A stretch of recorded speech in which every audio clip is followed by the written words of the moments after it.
जय माता की सभी संगत को। तो आज आप लोगों के लिए ले आए हैं लौंग के बहुत ही चमत्कारी उपाय। इनके कुछ तांत्रिक उपाय, कुछ आपके जीवन में आपके शरीर को स्वस्थ रखने वाले उपाय और आपके देवी देवताओं को प्रसन्न करने वाले उपाय। अच्छा, आप लोगों ने देखा होगा कि किसी भी प्रकार की जब आप सैनक देते हो, कोई भी भोग प्रसाद आप दे रहे हो, तो उसमें सबसे पहले लौंग और इलायची का जोड़ा रखा जाता है ना? लौंग तो हमारे ये लगा लो हिंदू धर्म के पूजा पाठ का भी अहम हिस्सा है। हमारे घरों की रसोई की अगर हम बात करें तो एक सबसे ज़्यादा प्रयोग होने वाला मसाला लौंग कही गई है।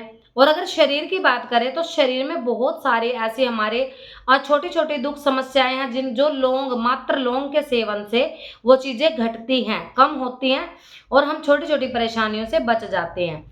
तो सबसे पहले तो मैं बात करूँगी शरीर पे इसके क्या प्रभाव पड़ते हैं, उसके बाद बात करेंगे कि लौंग के उपाय से आप किस प्रकार से अपने देवी-देवताओं को प्रसन्न कर सकते हैं और इसके छोटे-छोटे प्रयोग आप नज़र दोष कैसे इससे दूर कर सकते हो, आपके ऊपर कोई तंत्र हो रहा है, बार-बार तंत्र से जो लोग परेशान हैं, लौंग के क्या उपाय कर सकते हैं, कैसे घर के बाहर इसका आप सुरक्षा कवच बना सकते हैं। किस प्रकार से लौंग के द्वारा आप अपने ऊपर किए गए तंत्र की स्वयं काट कर सकते हैं, अपने बच्चों का सुरक्षा कवच आप बना सकते हैं। इसको रखने से कहाँ ऐसे स्थान पे रखना चाहिए कि बहुत लोग जो समस्या होती है कि हमारे घर में बरकत नहीं होती, हमारे घर में पैसा आता तो है पर बचता नहीं, हमें पता ही नहीं चलता कहाँ चला जाता है। तो सभी विषयों पे आज चर्चा करने वाले हैं, वीडियो में अंत तक बने रहें।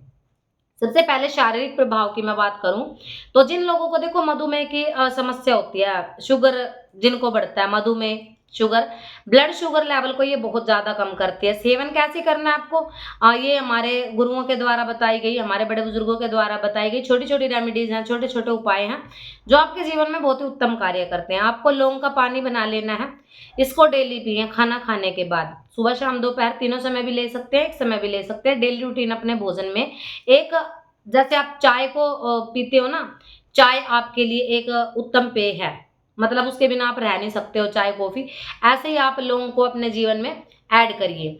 तो इससे क्या होगा आपके जीवन में जो छोटी-छोटी सी जो समस्याएँ से आप जूझ रहे हैं, जो दवाइयों से भी आपके दुःख संकट कम नहीं हो रहे, वो कम होते चले जाएँगे।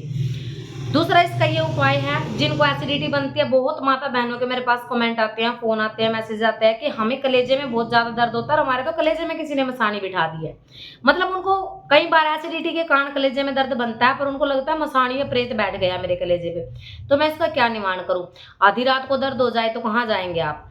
तो आप रोज़ाना शाम के भोजन में तो कम से कम इसको आप यूज़ करें। 2 या 4 लौंग आप 1 कप पानी में उबाल के इसका ड्रिंक ज़रूर पिएँ, ठीक है? सबसे उत्तम उपाय। अब जिन लोगों को तंत्र बाधा परेशान करती है और उनका शरीर दुखता है, तंत्र के कारण जिनका शरीर दुखता है, लोग कहते हैं कि नहीं हमारे ऊपर तंत्र और तंत्र के कारण ही शरीर दुख रहा है। उनको क्या करना है? तंत्र के कारण जिनके शरीर में पीड़ा रहती है, उनको क्या करना है? 5 लौंग, 7 लौंग या लौंग का जोड़ा प्रतिदिन, मैं हमेशा ये उपाय बताती हूँ, आप माँ काली को, माँ पाथरी वाली को, माँ मदान वाली को, जिस भी शक्ति को आप अपने घर में पूज रहे हो ना, उनको प्रतिदिन आप भोग में लौंग अर्पण करें। उसके कुछ समय पश्चात उस लौंग को उठा के आप या तो चाय में मिला के पी सकते हैं और सिंपल पानी में आप मिला के पियोगे तो आपके लिए बहुत ही उत्तम कार्य ये करेगी।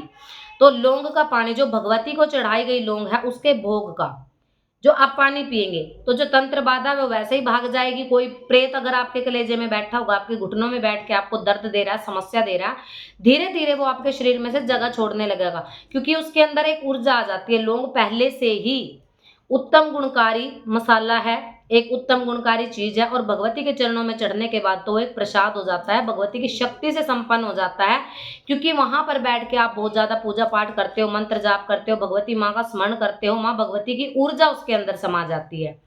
तो आपके लिए बहुत ही उत्तम कार्य करेगी।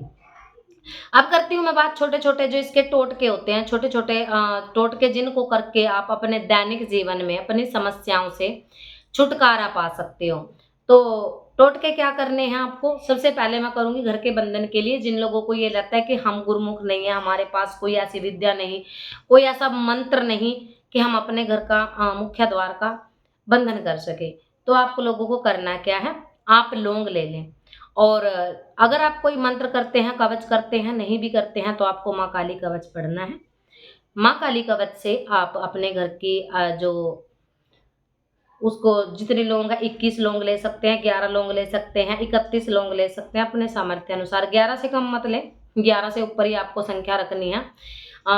21, 31, 51 जो भी 108 इतने तक आप लौंग ले सकते हैं। और माँ काली कवच से या फिर श्री भैरव कवच से या फिर हनुमान चालीसा से उसको अभिमंत्रित कर लें और उसको आपको लाल रंग की पोटली में बांध के मुख्य द्वार पे बांध देना है। अब देखना, जब भी कोई नकारात्मक शक्ति आपको लगता था कि संध्या के समय बहुत बच्चों के मेरे पास कमेंट आते हैं, मैसेज आते हैं कि मुझे ऐसा लगता है कि घर में कोई मेरे पीछे पीछे घूम रहा है, कोई मुझे कुछ कहने की कोशिश कर रहा है, मुझे अकेले डर लगता है। जब भी मैं घर में अकेली होती हूँ तो मुझे ऐसा लगता है कोई ना कोई शक्ति मेरे आसपास घूम रही है और मेरे ऊपर अटैक करने की वो कोशिश करती है।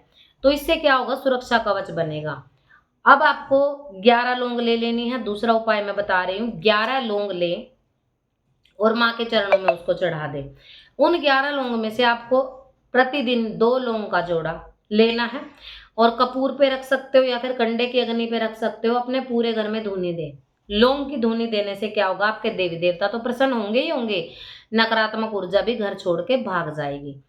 तीसरा प्रयोग आपको क्या करना है, जिन लोगों को कर्ज की समस्या बनती है, जिनके काम धंधे में बरकत नहीं होती है, उनको क्या करना है, उनको 21 लौंग ले लेनी है। 21 लौंग लेके अपने घर के मंदिर में चढ़ाएं। चाहे आपके पास हनुमान जी का स्वरूप हो चाहे ना हो, आप 21 लौंग वहां पर चढ़ा करके जल का लोटा या गिलास सामने रखिए और हनुमान चालीसा का उस पर कम से कम आप 3, 7 या 11 बार पाठ करिए। पाठ करने के बाद वो जो आपने लौंग ली हैं उनको आप कलावे से बांध करके एक माला बना लीजिए और एक मीठा पान और 5 लड्डू और तेल की ज्योत और सिंदूर लेके आपको वो चीज़ हनुमान जी के मंदिर में लेके चले जाना है, जिनके कार्य रुके हुए हैं और जिनके लगता है कि हमारे घर में बरकत नहीं है, हमारे ऊपर किसी ने छोड़ी छुड़ाई लगी लगाई चीज़ कर दिया, तो वो चीज़ आपकी बिल्कुल हट जाएगी। आपकी शक्ति के बंधन भी इस उपाय को करने से दूर हो जाएंगे। अगला उपाय है कि आपको लौंग जो है 7 लौंग ले सकते हो, 5 ले सकते हो, यानी कि लौंग आपको जब भी लेनी है विषम संख्या में लेनी है। 7 से आप स्टार्टिंग करेंगे, 7, 11, 21, 31, 108 जो भी आप ले सकते हैं। नमक ले लीजिए, या तो आपको कांच का बर्तन ले लेना है, कोई भी कटोरी वगैरह या कांच का गिलास हो आपके घर में या कांच का डिब्बा हो आपके घर में कोई ऐसा पड़ा हो, उसमें आप सेंधा नमक डालेंगे या फिर सेंधा नमक नहीं अवेलेबल होता है तो आप साधारण नमक भी उसमें डाल सकते हैं।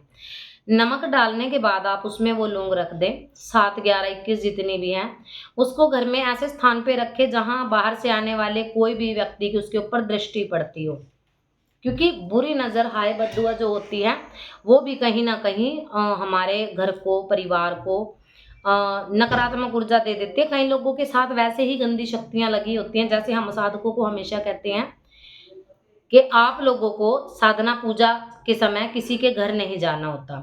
तो ये छोटी-छोटी चीज़ें, छोटे-छोटे उपाय आपके जीवन में बहुत ही उत्तम कार्य करेंगे। छोटी-छोटी जानकारी दीवानी पाथरी वाले चैनल के माध्यम से लेके आते रहते हैं। आशा करते हैं आपको जानकारी पसंद आई होगी। मिलते हैं किसी नई जानकारी के साथ। सभी को जय माता दी।